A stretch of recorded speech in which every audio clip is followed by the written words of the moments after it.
This are like, well, what do you think about intermittent fasting?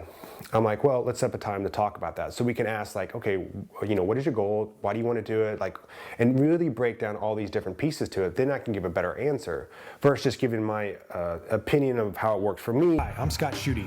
And I'm Dr. Janine Stichter. Welcome to Becoming the Ultimate Coach with the Jock And the Doc. We are here to disrupt some of the current thinking around how the fitness industry approaches clients. Our goal is to educate and inspire fitness professionals to get the results, income, hours, and career that they want and deserve. Our combined experience in education in psychology and fitness create a new insight on ways to become the ultimate coach. Welcome to the next episode of Becoming the Ultimate Coach. I'm the Jock, this is the Doc, and today we're going to talk about how to answer every fitness question. And the short answer is, it depends, but it's not a good answer to give. The long answer is, you need to ask a lot more questions. And the reason I bring this up is because I get this a lot as a fitness professional, and it's something you as a fitness professional is going to get a lot of as well. And there's no really simple answer to all these things. There's a lot of these people coming with different questions about food and exercise, and what do you think about this, or should I be doing that, and my friend did this, and my cousin did this, and tons of questions. Like, that's what a lot of my initial consults with people are, or my weekly weight loss behavior coaching sessions are, is just answering these questions that these clients have about different things. And so we kind of have it down to 5 different things that we want to make sure we at least cover to answer those questions. So number 1 is, what is the goal? And we have a whole episode earlier on that if you want to go into goal clarification and get details in that, but we need to know what that is. Number 2 is this a long-term or a short-term goal? Because some things that we can be doing, like okay, they're getting ready to do a competition or run a marathon or something in that nature, that it's just a short-term. So like, okay, that's doable. And some of these things are like, all right, I want to lose the weight and keep it off, and I want to be healthy and happy for the rest of my life, and that's going to change what we're doing there. Number 3 is how we monitoring their progress, like where are they at. Are they making strides forward? Because that's going to depend on what we need to add or change, or just keep doing what we're doing. The personality, people's likes, is a big one. Like, a lot of people come and they're talking about running. Like, one of the first things I ask them is like, do you enjoy running? If they don't enjoy running, I don't keep it a part of their program. If they do, they love to run, I make sure it's a part of their program, as long as they're not getting hurt or anything like that off of it. So that's another one to take in. And really the 5th one is like, we have to look at the big picture here. We have to take everything into account, because if someone's goal is weight loss, body fat loss, and they're talking about running, but they enjoy running, like, what else are they doing training-wise, nutrition-wise? What's their sleep look like? What is their stress levels? What's their work? What's their family? There's all these things we have to take into account. And that's what makes this answer somewhat difficult, because it takes a little bit of time and a little bit of digging, a little bit knowing the person to give a really good answer. And that's what we want to be as coaches, and that's becoming the ultimate coach, is giving really good answers. So those are the 5 things to really think about. Janine, do you have anything else that you want to make sure that they think about or do? Yeah, and again, I want to stress that it's one of the reasons that we do the weight loss behavior coaching sessions and as separate from being on the floor, because on top of all the things that Scott just talked about, all of us learn and think and process differently. And so you might have some people on the floor where you can just ask them a question like, yeah, do you like this? Why are you doing this? Where you're at now? And they're just popping out answers. And that's just the way they go. But a lot of people have to think about stuff. And I know you've experienced this. Have you ever had a conversation with someone and they asked you a question, you kind of answered it, and then you drive off, or like an hour later you're like, oh, I didn't mention this, or I forgot about this. And it's because sometimes we need time to process. And so where I'm going with this is that as you ask these 5 questions, you may have to ask them again or reiterate them in subsequent sessions for a while. Or people might contact you in between, or the next time you meet with them, they might be like, I was thinking more about my likes and dislikes. And I realized that I really don't like running on the street. I really only like running on the trail. And that's an important distinction, because if your client really just loves running on a trail but doesn't live near one, or for safety reasons can't get to it or do that, and they're trying to run on the road near their neighborhood or something, and they're just miserable, they're not enjoying it, it's not visually interesting to them or whatever, then the question is like, okay, do we need to supplement something to help them get that? Or maybe running isn't the way to get a cardio, unless of course there's a short-term goal like running a 5K or a marathon, those type of things. But again, sometimes people need time to process. Nobody's asked them these questions sometimes in this Nope. way before, and they've not had those conversations. And again, in our heads, we can be really clear about stuff sometimes because we're like, oh yeah, I got this. And then we've all noticed this, right? Sometimes when we're explaining something or talking through it, we have some new realizations or new processes. So again, thinking about that, even like, hey, what's your weight? Where are you at now? I don't know. I don't remember. Maybe they do. They forgot. It's just not coming at the, right when you ask them, but 5 minutes later it is.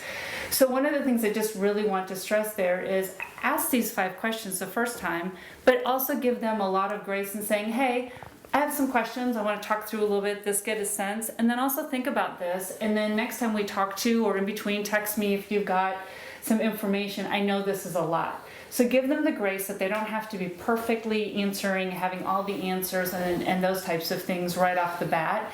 And then again, revisit these because again, they may evolve. And Scott's talked about this before on becoming the ultimate coach with us, and we've had these conversations many times, is that a lot of times, even with the goal, I may say one thing, but then as we have conversations over time, we realize that that goal has really shifted to something else. Or I was saying the word weight loss, or I was saying being healthier. But what I really meant was I need my stress management down, I need to be able to sleep better, and I just need to feel good in the morning when I wake up. And so again, kind of thinking about those type of things and having that scaffolded and that regular approach to kind of having those conversations. And this is a conversation I don't like to have via text, via email, just because it takes so much back and forth. I got to be able to kind of hear the person, kind of read what they're saying, and dig a little bit deeper. It's a lot of back and forth that we can really get to the appropriate answer for them. So if it is a client that I'm training on the floor, like, well, let's set up a time and let's get into that. Because it takes a little bit of time to pull all that out, 10, 15 minutes. And like, you don't want to be doing that when they want to be training. It's more about setting up the right opportunity for that. And if it's a good friend of mine and I'm trying to help out and they're like, text me this, or like, well, what do you think about intermittent fasting?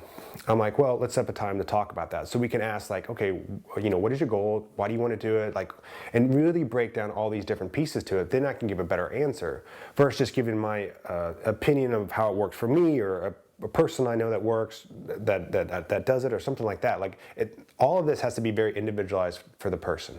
And I'm looking at all these different factors. And even when it comes to, like, an example I have is like, one of my buddies was like, how long should I be running? Well, we got into what his specific goals were.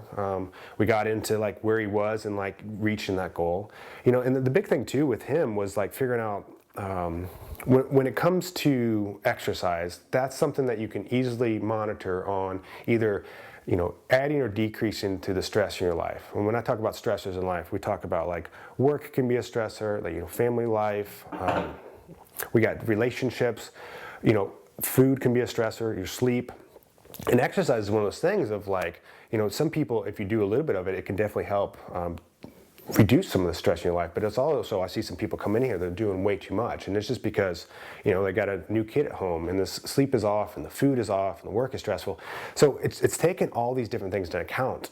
And the other thing, the beauty of having this conversation in person too, is you get to kind of see what their mindset is about certain things and start to shape that, because that's one of the key components that we work with, is trying to shift people's mindsets. Because if they're really set on like, well, I have to go low carb to lose weight, and then you kind of break down what they've done in the past to lose weight, and like, well, you went low carb, but you also went lower calorie because you pulled out the fat with it. And kind of it's this education process, so they have a better understanding of what's going on, and it gets them more bought in, which is super important if you want to have any long-term success. And it kind of helps you get the right answer for them.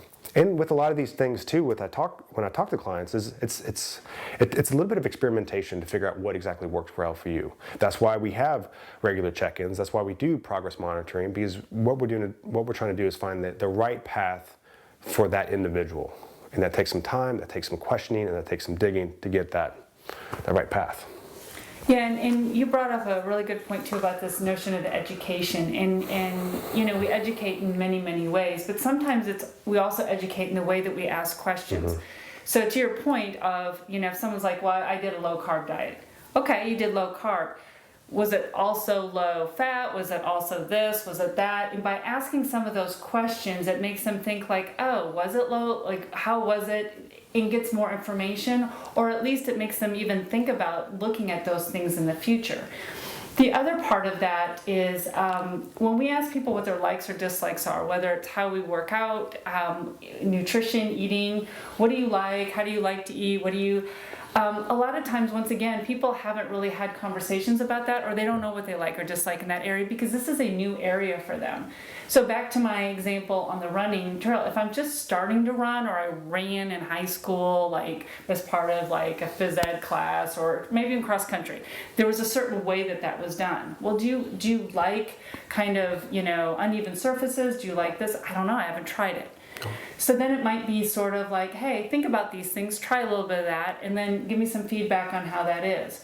Or if it is an area that they don't love it, but they do still want to run that 5K, they're stuck with their neighborhood, kind of the concrete run, what else do you enjoy? Do you enjoy music? Do you like to listen to podcasts? Do you like reading books? Can we pair that with an Audible? Can we pair it with a podcast? Can we pair it with those things? So again, it's also just combining that, and the way that we ask questions sometimes creates opportunities for people to explore things that they just haven't even explored to know whether they like or not. So really, just to recap today of how to answer every fitness question, it's by asking more questions, and that will ultimately give the best answer for the clients. So until next time.